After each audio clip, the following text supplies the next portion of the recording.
Hi guys! So we are on our 12th day ng ating daily vlog. And it's still morning, of course. Hindi tayo nakapag-vlog yesterday morning because I was too busy and meron akong check-up during that time. So today, I have an interesting topic today. Kasi meron kaming webinar last night about her trade, supporting our women traders. Most of the questions that I noticed is about swap fees. Okay, so ano ba yung mga swap fees na yan? So one thing that you also have to consider is the swap fees sa mga brokers. So when you open an account with a specific broker, tingnan nyo if meron ba sila mga services wherein they also offer swap fee. So ano nga ba ang swap fee? It is also called overnight fee or rollover fee. It is actually the interest that you pay or you earn for holding your trade overnight. Kasi when you trade, you're essentially borrowing, nangungutang ka. Inuutang mo yung isang currency to buy another currency. So kapag hinold mo yung utang na yon the next day, ang nagko-cover nun is yung broker. Kasi may cut-off time yon. Say for example, Euro USD. Yung interest rate ng Euro is iba sa interest rate ng US dollar. So yung difference ng interest rate nun, kung positive yung difference nun, then meron kang positive swap. Kung negative naman yung difference ng interest ng euro at interest ng US dollar, then meron kang negative swap. So, positive swap, you earn the interest if the currency you bought has a higher interest than the one you sold. So, kung nag-trade ka ng euro USD, kailangan mas malaki yung interest rate ng euro compared sa US dollar. Kapag negative swap naman, you pay the interest if the currency you bought has a lower interest than the one you sold. Medyo clear po ba? Paano nangyari yun? Hindi naman ako umutang sa bangko. Hindi naman ako umutang ng euro. Sa trading po kasi mayroon tayong tinatawag na leverage. In order for you to purchase a specific currency, kailangan meron kang malaking pera. So ngayon yung mga broker ang ginagawa nila is binibigyan tayo ng leverage. So nagkakaroon tayo ng multiplier sa account natin. But leverage is a different topic. We will be focusing on the swap fees right now. But just to give you an idea na yes, when we trade using a broker, nangungutang po tayo. So ngayon yung mga broker na yun, saan sila kumukuha ng pampautang sa atin? Meron po silang titawag na liquidity provider. So yung mga liquidity provider po na yun, normally mga bangko yan, hedge funds, mga malalaking financial institutions. Kasi they can supply the money, which we call liquidity, para ma-match yung trade. Example ng mga top tier na mga liquidity provider. JP Morgan Chase, Citibank, Deutsche Bank, UBS, etc. etc. So sila yung mga liquidity provider ng mga brokers. So kumbaga, sa mga liquidity providers na yon, doon tayo umuutang ng pambili ng isang currency. At merong interest yon. Okay? At yung interest na yun, kailangan ikaw yung mag-cover kasi cut off na ng broker. So, pag umabot yan ng overnight, ita-charge ka ng broker or babayaran ka niya kung positive swap siya. So, ang swap fees din po can actually go against you or favorable to you. Ang mga kailangan nyo lang tandaan ito. Most brokers, nag-charge sila 3 times every Wednesday.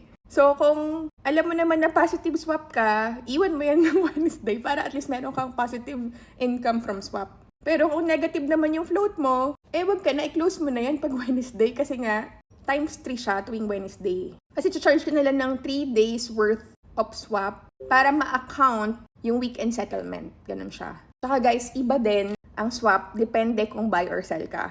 Kapag sa gold, naka-buy ka, that's negative swap. Kapag naka-sell ka sa gold at floating yan, at positive float yan, meron kang positive swap. Ganun. And just so you know guys, ang swap hindi po siya fixed, okay? Bago-bago rin siya, depende sa market condition, depende rin syempre sa broker mo. So say for example, the computation, kung babay ka ng gold, at ang swap rate is negative $5 per lot, and then you're holding 1 lot overnight, it will cost you $5. So kung hinold mo siya for 5 nights, then you will be charged with swap fee na $25. And meron mga brokers na nag-o-offer ng mga swap free. Ako ang ginagamit ko for the longest time, Light Finance. Meron kasi silang Islamic account.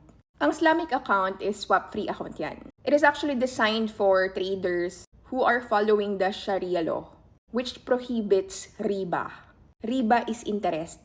Kasi alam niyo naman yung mga Muslim, mga Islamic natin, yung Islamic community natin, they cannot participate sa mga transaction na that involves interest. Since yung swap fees are technically interest payments between currencies, Islamic accounts, remove them. So yung trading stays compliant with Islamic finance principles, di ba?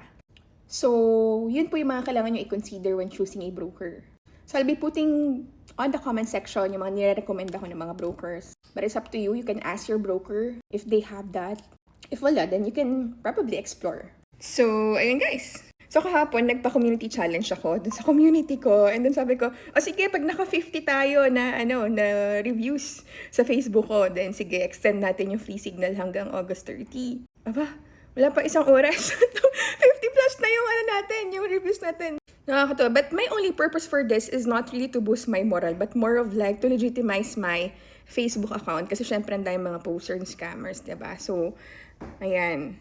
Naka 58 reviews na tayo, guys. So, itong mga reviews ito, these are all organic. Hindi pa ako nagbabayad ng mga reviews, okay? Hindi ako gumagawa ng mga fake accounts tulad ng mga sinasabi nyo. So, from our trades yesterday, how much did we make? So, yesterday was August 14. Okay, so tingnan natin August 14. So, we were able to generate $146.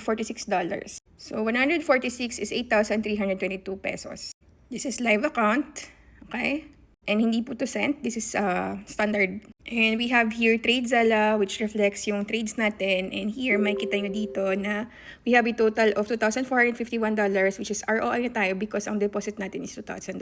And we have a total percentage of trade win na $71.26. And makikita nyo dito, yan, dito magre-reflect yung mga profit natin for the month of August. For August 3, we had $132, August 4, $134. August 5, $146. August 6 is $389. August 7, $559. August 8, loss tayo. August 10 is also a loss. And August 11, $502. 12 is $334. 13, $347, $141 nung kahapon. So, ayan guys. Nagre-reflect naman dyan ang ating mga trades. So, ginagamit ko rin to kasi as my journal para malaman natin ano yung mga naging mistakes natin dito. And say for example, ayan, we have net PNL of negative 152%, ay dollars. So sasabihin niya rin dito ni TradeZella, yung insights niya, you aren't maximizing your profits for the day. At one point, you were positive na tayo, $79.6. However, you close at negative $152. You're giving away profits. So tingnan nyo, nag-positive na tayo ng $79. Pero since hindi tayo nag-break even, nagkaroon pa tayo negative na $152. So pwede tayo maglagay ng note dito. Pwede natin lagay dito, did not break even my trades. Yan. Save. So at least, pag may mga losses tayo niyan, we will remember na parang ano yung mga naging mistakes natin. So yun lang guys, mag-gym na ako. And this is my outfit for today. And I hope marami kayo natutunan this morning. If you have more questions, you want clarifications, just comment down para at least pwede natin maging topic the next day. So yun lang guys, good morning everyone. And good luck sa mga trades nyo today. So yun guys, nasa gym na tayo. And update na lang ulit later. Tignan natin kung makakanap tayo ng mga possible setups natin today.